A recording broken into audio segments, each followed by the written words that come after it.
Hello दोस्तों, स्वागत है आप सभी का आपके अपने यूट्यूब चैनल पर। आई होप कि आप सभी बहुत अच्छे होंगे और मन लगाकर पढ़ाई कर रहे होंगे।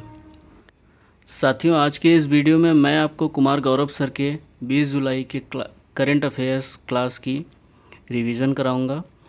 आशा करता हूं कि आपको मेरी इस क्लास से आप सबकी जर्नी को एक नई रफ्तार मिलेगी और आप और भी बेहतर ढंग से अपने लक्ष्य की ओर अग्रसर होंगे। अपना प्यार और सहयोग हमारे साथ बनाए रखिएगा। तो चलिए शुरू करते हैं। साथियों, पहला क्वेश्चन है, 18 जुलाई 2023 को जारी हेनले पासपोर्ट इंडेक्स 2023 के अनुसार दुनिया का सबसे शक्तिशाली पासपोर्ट किस देश का है? तो हेनले पासपोर्ट इस इंडेक्स में वर्ष में 4 बार जारी होता है। सबसे पावरफुल जो पासपोर्ट है वो सिंगापुर का है।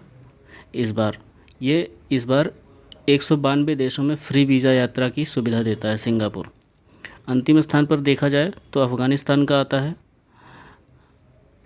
भारत का स्थान जो है 80वां है। ये पिछली बार से 5 स्थान ऊपर आ गया है, 5 स्थान इम्प्रूव किया है। भारत जो है 97 देशों में फ्री वीज़ा की यात्रा की सुविधा देता है। ठीक है। पाकिस्तान का स्थान 100वां है। ग्लोबल जेंडर गैप इंडेक्स में भारत का स्थान कौन सा है? 127वां। ग्लोबल जेंडर गैप इंडेक्स को जारी कौन करता है? विश्व आर्थिक मंच। विश्व शांति सूचकांक में कौन सा स्थान है भारत का? 126वां है। और 126वां स्थान ही जो है वो खुशहाली में भी है। खुशहाली सूचकांक में भी भारत का स्थान 126वां है। अगले क्वेश्चन पर चलते हैं। बोल्ड कुरुक्षेत्र अभ्यास या सिम्बेक्स अभ्यास भी किसे कहते हैं, जो कि भारत और सिंगापुर के बीच होता है। ठीक है। अन्य फैक्ट्स देखते हैं। मानव विकास सूचकांक के कितने आधार होते हैं, जिसे ह्यूमन डेवलप इंडेक्स भी कहते हैं? तो इसके 3 आधार होते हैं। पहला प्रति व्यक्ति आय, साक्षरता और जीवन प्रत्याशा। मानव विकास सूचकांक को कौन जारी करता है? यूएनडीपी जारी करता है। ठीक है। चलते हैं अपने अगले क्वेश्चन पर। दक्षिण चीन सागर में आए तालीम टाइफून का नामकरण किसने किया था? तो तालीम टाइफून का नामकरण जो है, टाइफून जो है भारत में चक्रवात कहा जाता है और इसे चीन में टाइफून कहते हैं। ठीक है। ये एक उष्ण कटिबंधीय चक्रवात है। ये दक्षिण चीन सागर में आया था। इससे प्रभावित होने वाले कौन कौन से देश हैं? चीन और वियतनाम। ठीक है।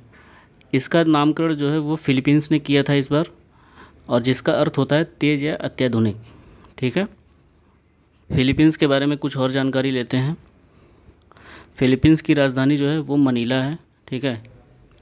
मनीला में एशियन डेवलपमेंट बैंक का हेडक्वार्टर भी स्थापित है। फिलीपींस के राजधानी मनीला में ही अंतर्राष्ट्रीय चावल अनुसंधान केंद्र भी स्थित है।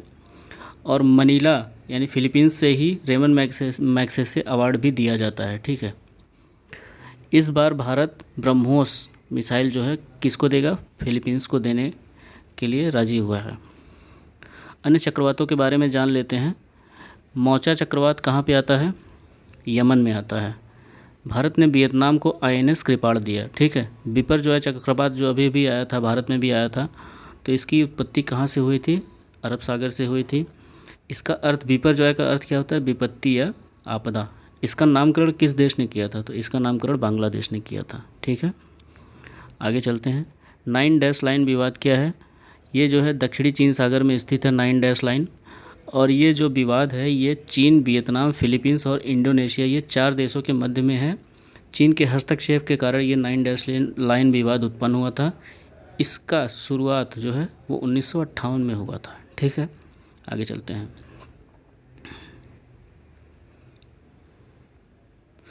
प्रतिवर्ष अंतर्राष्ट्रीय चंद्रमा दिवस कब मनाया जाता है? तो प्रतिवर्ष अंतर्राष्ट्रीय चंद्रमा दिवस 20 जुलाई को मनाया जाता है। 20 जुलाई 1969 को ही मनुष्य पहली बार चांद पर कदम रखा था, इसीलिए 20 जुलाई को प्रतिवर्ष अंतर्राष्ट्रीय चंद्रमा दिवस मनाया जाता है। 20 जुलाई को ही एक दिवस और मनाया जाता है जो कि शतरंज दिवस है। ठीक है। तो चंद्रमा दिवस के बारे में जानते हैं। जो चंद्रमा पर पहली बार कदम रखे थे वो कौन से मिशन के तहत गए थे? अपोलो 11 के मिशन के तहत। पहली बार कदम कौन रखा था चांद पर? तो नील आर्मस्ट्रांग रखे थे। और दूसरे कौन थे? Buzz Aldrin. तीसरे व्यक्ति थे जो साथ में गए थे, माइकल कॉलिंस। ये चांद पर उतरे नहीं थे क्योंकि ये पायलट थे। ठीक है। तो उतरने वाले व्यक्तियों में सिर्फ 2 ही थे। चलते हैं आगे। पहली महिला अंतरिक्ष यात्री कौन है? क्रिस्टीना कोच, ठीक है, जो मिशन आर्टेमिस के तहत जो है वो अंतरिक्ष में गई थी। इसे लॉन्च किया था किसने? नासा ने। चंद्रयान 3 को किस रॉकेट से लॉन्च किया गया? तो LVM-3M4 रॉकेट से लॉन्च किया गया था। ये बहुत ही इंपॉर्टेंट है, इसे ज़रूर याद रखिएगा, पूछा जाएगा। इसे बाहुबली भी कहते हैं, ठीक है। और इसे किस उपग्रह केंद्र से लॉन्च किया गया था? तो ये सतीश धवन उपग्रह प्रक्षेपण केंद्र से लॉन्च किया गया था, जो कि श्रीहरिकोटा में स्थित है। चलते हैं आगे। चंद्रयान प्रथम 2008 में लॉन्च किया गया था। इसे किस रॉकेट से लॉन्च किया गया था? PSLV-C11 से, ठीक है। राशिद मिशन किस देश का मिशन है? UAE का है, जो कि चांद के लिए इसने लॉन्च किया है। अंतर्राष्ट्रीय मानव अंतरिक्ष उड़ान दिवस कब मनाया जाता है? 12 अप्रैल को। किसके उपलक्ष्य में मनाया जाता है? यूरी गागरिन अंतरिक्ष में जाने वाले प्रथम व्यक्ति थे, इसीलिए 1961 में गए थे ये, इसीलिए 12 अप्रैल को जो है अंतर्राष्ट्रीय मानव अंतरिक्ष उड़ान दिवस मनाया जाता है। यूरी गागरिन जिस अंतरिक्ष यान से अंतरिक्ष में गई थी उसका नाम था वास्टॉक 1, जो कि ये अंतरिक्ष में 108 मिनट तक रुकी थी, ठीक है। वीडियो में आगे बढ़ने से पहले दोस्तों एक बात कि अगर आप हमारे चैनल पर पहली बार आए हैं तो प्लीज़ चैनल को सब्सक्राइब ज़रूर कर लीजिएगा और बेल आइकन को प्रेस कर लीजिएगा, जिससे कि हमारी आगे आने वाली वीडियोस की नोटिफिकेशन मिलती रहे। और इस वीडियो की जो PDF है वो मैं अपने टेलीग्राम चैनल में आपको प्रोवाइड करा दूँगा। टेलीग्राम चैनल से जुड़ने के लिए आप डिस्क्रिप्शन में एक लिंक दिया गया है टेलीग्राम का, आप उस लिंक्स के द्वारा ज्वाइन कर सकते हैं। वहाँ पर आपको PDF प्रोवाइड करा दी जाएगी। अगला क्वेश्चन है, विंबलडन चैंपियनशिप 2023 का पुरुष एकल वर्ग का खिताब किसने जीता? तो विंबलडन ओपन का खिताब जो है पुरुषों में अगर देखा जाए तो विजेता कार्लोस अलकराज, जो कि स्पेन के रहने वाले हैं, और उपविजेता रहने वाले हैं इस बार नोवाक जोकोविच, जो कि सर्बिया के रहने वाले हैं, ठीक है। महिलाओं में अगर बात करें तो महिलाओं में विजेता थी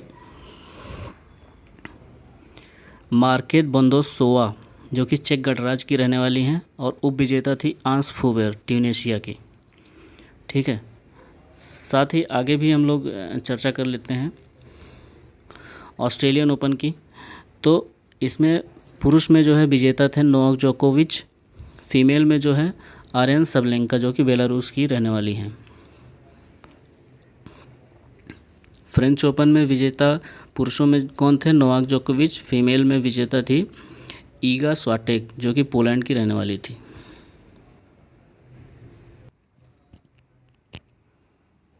बात करें अगर चारों ओपन टेनिस की तो इसे एक ट्रिक के आधार पर याद कर सकते हैं, जिसे AFWA यानी अफ़वाह से याद कर सकते हैं। A से होगा ऑस्ट्रेलियन ओपन, F से फ्रेंच ओपन, W से विंबलडन ओपन, A से US है या अमेरिकन ओपन। इसी क्रम में ये चारों पूरे साल में खेले जाते हैं। सबसे पहले ऑस्ट्रेलियन ओपन, फिर फ्रेंच, विंबलडन, और उसके बाद अमेरिकन या US ओपन खेला जाता है। ऑस्ट्रेलियन ओपन और फ्रेंच ओपन जो है वो हार्ड कोर्ट पर खेला जाता है। विंबलडन ओपन क्ले कोर्ट पर खेला जाता है और ये सबसे पुराना भी है चारों में। और अमेरिकन ओपन जो है वो ग्रास कोर्ट पर खेला जाता है, ठीक है। देश का पहला 4 रनवे वाला हवाई अड्डा कौन सा है? तो देश का पहला 4 रनवे वाला हवाई अड्डा बन गया है इंदिरा गांधी अंतर्राष्ट्रीय हवाई अड्डा, जो कि नई दिल्ली में स्थित है। आगे कुछ और हवाई अड्डों के बारे में जान लेते हैं। मोपा एयरपोर्ट का नाम जो है परिवर्तन करके मनोहर पर्रिकर एयरपोर्ट रखा गया है, जो कि गोवा में स्थित है, ठीक है। चंडीगढ़ एयरपोर्ट का नया नाम क्या है? शहीद भगत सिंह एयरपोर्ट। शिवमोगा एयरपोर्ट कहाँ पर स्थित है? कर्नाटका में। इंडिगो एयरलाइंस ने एयरबस के साथ में 500 विमान खरीदने का समझौता किया है, ठीक है। कैंपेगौड़ा एयरपोर्ट कहाँ पर स्थित है? बेंगलुरु में स्थित है, जहाँ स्टैचू ऑफ प्रॉस्पेरिटी भी स्थित है, ठीक है। छठे क्वेश्चन पर चलते हैं। हाल ही में G20 वित्त मंत्रियों और केंद्रीय बैंक के गवर्नरों की तीसरी बैठक कहाँ आयोजित हुई है? तो G20 की जो 2023 में कौन अध्यक्ष है? तो वो अध्यक्ष हैं भारत में। 24 में कौन रहने वाला? तो 24 में ब्राज़ील रहने वाला है, ठीक है। G20 2023 की थीम क्या है? वसुधैव कुटुंबकम।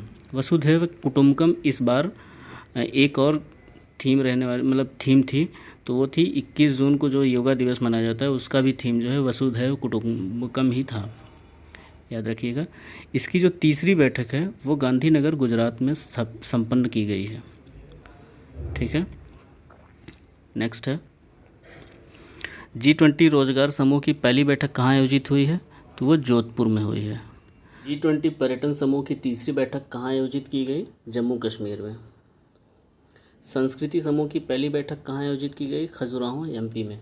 शिक्षा समूह की पहली बैठक कहाँ आयोजित की गई, चेन्नई में, ठीक है, इसको याद रखिएगा। G20 में 19 देश और यूरोपीय संघ शामिल है, यानी कुल 20 देश शामिल हैं। G20 2024 का मेज़बान कौन होगा, ब्राज़ील होगा। G20 2023 का थीम क्या है, one earth one family one future.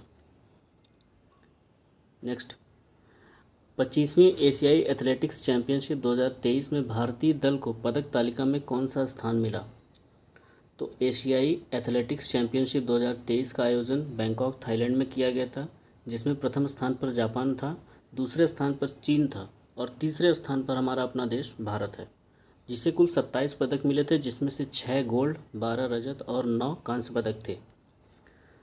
अगला क्वेश्चन है महिला बॉक्सिंग चैंपियनशिप का आयोजन कहाँ पर किया गया, तो महिला बॉक्सिंग चैंपियनशिप का आयोजन भारत में किया गया था, जिसमें भारत को कुल 4 गोल्ड मिले थे, ठीक है। अगला है पुरुष बॉक्सिंग चैंपियनशिप का आयोजन कहाँ पे किया गया था, तो अस्ताना कजाकिस्तान में किया गया था। दोहा डायमंड लीग में नीरज चोपड़ा को कौन सा मेडल मिला था, तो इन्हें गोल्ड मेडल मिला था, इसे याद रखिएगा। PT उषा को पयोली एक्सप्रेस के नाम से भी जाना जाता है। वर्तमान में भारतीय ओलंपिक संघ की पहली महिला अध्यक्ष ये चुनी गई हैं, कौन, PT उषा। 1984 में लॉस एंजल्स में के ओलंपिक में इन्होंने चौथा स्थान हासिल किया था, ठीक है। नेक्स्ट क्वेश्चन है राष्ट्रपति द्रौपदी मुर्मू ने सर्वश्रेष्ठ राज्य के रूप में किसे भूमि सम्मान पुरस्कार प्रदान किया है। भूमि सम्मान पुरस्कार जो है भूमि रिकॉर्ड ऑनलाइन के तहत दिया जाता है, जिसमें सर्वश्रेष्ठ राज्य का पुरस्कार जो उड़ीसा ने जीता है, जो कि द्रौपदी मुर्मू के द्वारा प्रदान किया गया। उड़ीसा के बारे में कुछ और जानकारी, उड़ीसा में मो सरकार अभियान चलाया गया है, यहाँ के मुख्यमंत्री कौन है, नवीन पटनायक जी हैं। चौथा राष्ट्रीय जल पुरस्कार में पहला स्थान किसे प्राप्त हुआ है, तो इसे मध्य प्रदेश को मिला है, ठीक है। किस राज्य की पुलिस को प्रेसिडेंट कलर अवार्ड मिला, तो हरियाणा की पुलिस को वहाँ पर प्रेसिडेंट कलर अवार्ड से सम्मानित किया गया। नेक्स्ट है रज पर्व या नुआखाई महोत्सव कहाँ पे मनाया गया, तो ये मनाया गया उड़ीसा में, भीतरकनिका नेशनल पार्क के अंदर मनाया गया, ठीक है। नलबाना पक्षी अभ्यारण्य कहाँ पे स्थित है, चिल्का झील में स्थित है। भारत की पहली रामसर साइट कौन थी, चिल्का झील ही थी, ठीक है। इंडिया जस्टिस रिपोर्ट में कौन सा राज्य प्रथम स्थान पर है, तो प्रथम स्थान प्राप्त करने वाला राज्य कौन सा था, कर्नाटक है। अंतिम में कौन था, लास्ट पे कौन था, यूपी था। आर्टिकल 54 में राष्ट्रपति के निर्वाचन संबंधी प्रावधान का उल्लेख है, जिसमें संसद और विधानसभा के निर्वाचित सदस्य शामिल होते हैं, इस बात को कहा गया है, ठीक है। आर्टिकल 61 में महाभियोग की प्रक्रिया को दर्शाया गया है। नेक्स्ट क्वेश्चन है हाल ही में नीति आयोग द्वारा जारी निर्यात तैयारी सूचकांक 2022 में तटीय राज्यों में शीर्ष स्थान किसे मिला है। नीति आयोग की स्थापना कब हुई थी, 1 जनवरी 2015 को। इसका हेड कौन होता है, अध्यक्ष कौन होता है, प्रधानमंत्री होते हैं। उपाध्यक्ष इस समय कौन है, सुमन बेरी हैं। CEO कौन है, VVR सुब्रमण्यम। अब निर्यात तैयारी सूचकांक 2022 में जो पहला स्थान मिला है वो मिला है तमिलनाडु को, और दूसरा स्थान प्राप्त करने वाला कौन सा राज्य है, महाराष्ट्र है। आगे चलते हैं लैंडलॉक यानी कि चारों तरफ से राज्यों से घिरा हुआ, मतलब जिस राज्य में जो राज्य समुद्र के किनारे ना हो, तो उसमें जो है प्रथम स्थान प्राप्त करने वाला कौन सा राज्य है, हरियाणा है। भारत में सर्वाधिक निर्यात वाला कौन सा जिला है, सर्वाधिक निर्यात वाला कौन सा जिला है, जामनगर गुजरात। अमृत पोर्टल किसके द्वारा लॉन्च किया गया, नीति आयोग के द्वारा। नीलगिरी तार परियोजना कहाँ पे आयोजित की गई? तमिलनाडु में। भारत में पहला निर्यात प्रसंस्करण जोन कहाँ पे बनाया गया? कांडला, गुजरात में। ठीक है। बंदरगाह का नाम बदलकर दीनदयाल उपाध्याय बंदरगाह रख दिया गया है। अच्छा, निर्यात प्रसंस्करण जोन यानी स्पेशल इकोनॉमिक जोन भी कहा जाता है उसे। हाल ही में AI फॉर इंडिया 2.0 किसने प्रारंभ किया? तो AI फॉर इंडिया 2.0 किसने प्रारंभ किया? शिक्षा मंत्री ने इसको लॉन्च किया, जो कि फ्री प्रशिक्षण कार्यक्रम के तहत, मतलब इसके तहत दिया जाएगा। और इसको जो है IIT मद्रास और IIM अहमदाबाद ने मिलकर प्रारंभ किया है। क्लाउड सीडिंग क्या है? क्लाउड सीडिंग जो है कृत्रिम वर्षा के लिए जिम्मेदार है। क्लाउड सीडिंग का परीक्षण कहाँ पर किया गया है? तो क्लाउड सीडिंग का परीक्षण जो है IIT कानपुर में किया गया। AI आधारित न्यूज़ एंकर लीसा कहाँ पर लॉन्च की गई? तो उड़ीसा में लॉन्च की गई। ठीक है। नेक्स्ट है, हाल ही में दिवंगत पूर्व मुख्यमंत्री ओमान चांडी का संबंध किस राज्य से था? तो ओमान चांडी जो है पूर्व मुख्यमंत्री थे केरल राज्य के। वर्तमान में केरल राज्य के कौन से मुख्यमंत्री हैं? पिनरई विजयन। ठीक है। केरल के बारे में अन्य तथ्य, केरल का शास्त्रीय नृत्य कौन सा है? तो केरल का शास्त्रीय नृत्य मोहिनी अट्टम है। कनक रेले का निधन कहाँ पर हुआ है? निधन हो गया, जो कि ये मोहिनी अट्टम से ही संबंधित थे। ठीक है। अगला क्वेश्चन है दोस्तों, ऑपरेशन त्रिनेत्र 2 का आयोजन कहाँ किया गया? ऑपरेशन त्रिनेत्र 2 का आयोजन भारतीय सेना के द्वारा किया गया। इसकी शुरुआत जम्मू कश्मीर के पुंछ जिला में किया गया। ठीक है। इसका जो मुख्य उद्देश्य था वो जम्मू कश्मीर में आतंकवादियों के खात्मे के लिए इसका आयोजन किया गया था। अन्य ऑपरेशंस भी देख लेते हैं साथ में। ऑपरेशन बुलंद भारत, जो कि अरुणाचल प्रदेश में चलाया गया था। ऑपरेशन सद्भावना लद्दाख में चलाया गया। ऑपरेशन करुणा म्यांमार में चलाया गया। ऑपरेशन कावेरी सूडान में चलाया गया। ठीक है। बढ़ते हैं अपने अगले क्वेश्चन और लास्ट क्वेश्चन की तरफ। हाल ही में चचिन चराई महोत्सव का आयोजन कहाँ किया गया? तो चचिन चराई महोत्सव का आयोजन अरुणाचल प्रदेश के तवांग जिला में किया गया। ठीक है। चचिन चराई महोत्सव जो है स्थानीय चारावाहों के लिए शुरुआत की गई है। अन्य महोत्सवों के बारे में देख लेते हैं। बोनालू महोत्सव जो है वो तेलंगाना में मनाया जाता है। सरहुल महोत्सव झारखंड में। खारची महोत्सव त्रिपुरा में। और फूलदेई महोत्सव जो है उत्तराखंड में मनाया जाता है।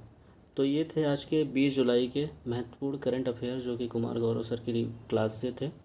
दोस्तों, उम्मीद करता हूँ आपको अच्छे लगे होंगे। दोस्तों, वीडियो पसंद आए तो वीडियो को लाइक ज़रूर कीजिएगा,